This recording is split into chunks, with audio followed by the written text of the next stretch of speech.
Jérémy, bonjour. Bonjour. Tu es le fondateur de Netino.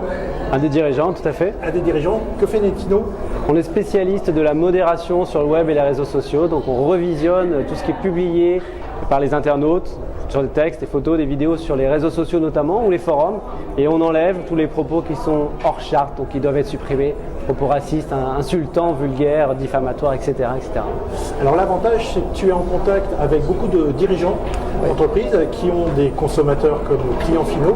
Là, on est au Web Forum et tu as organisé un workshop où tu as pu détecter les grandes tendances. Est-ce que tu peux nous donner dans un premier temps ta méthodologie et puis, on va dire, le top 3 des tendances pour 2015 en social media?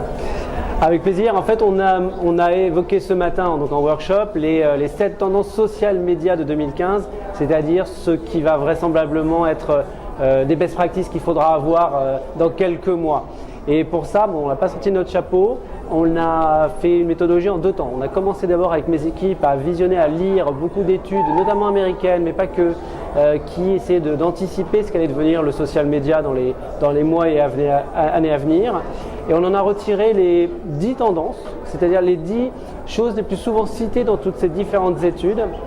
Et la deuxième étape de la méthodologie, ça a été de soumettre ces 10 tendances à plus d'une 50aine d'experts social media. On n'avait pas de vocation de nous à dire que ça sera ces 10-là.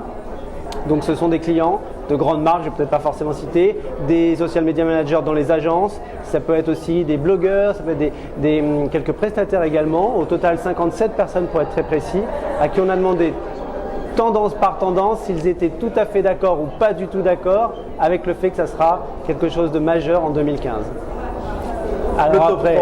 Alors le top 3, donc sur les 7, c'est difficile de définir 3 particulièrement, mais grosso modo, ceux qui me viennent à l'esprit, premièrement, l'engagement.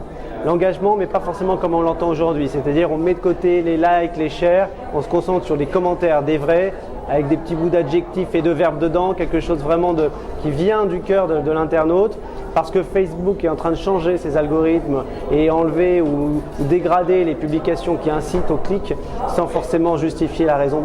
Et donc il va falloir travailler son contenu, segmenter pour accéder à l'engagement, c'est-à-dire ne pas forcément publier la même chose pour tout le monde.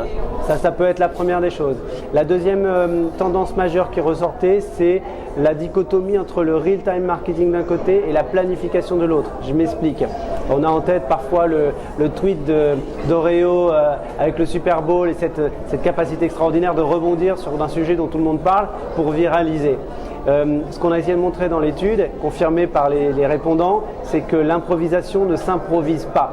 Ça demande une veille permanente. Certains parlent de social war room pour aller regarder tout ce qui se passe en permanence. Ça demande aussi un raccourcissement des cycles de validation des posts. Ça paraît tout bête, mais parfois il y a des cycles de validation qui peuvent prendre 24 heures, voire 48 heures dans les entreprises. On ne peut pas se le permettre si on veut rebondir sur l'actualité. Bref, un changement de perspective. Troisième peut-être tendance qui me vient à l'esprit sur les 7, mais les 4 autres valent aussi la peine d'être découverts, c'est, on l'a appelé en tout cas, une image vaut plus que 1000 mots.